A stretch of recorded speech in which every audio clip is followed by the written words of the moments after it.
Kami mau baca ORC dulu ya. Ya.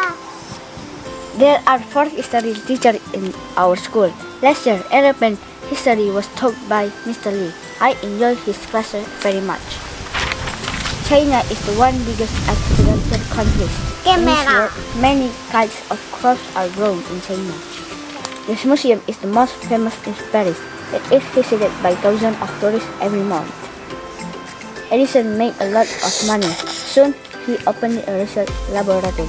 Near New York, his laboratory was used by many scientists. Camera.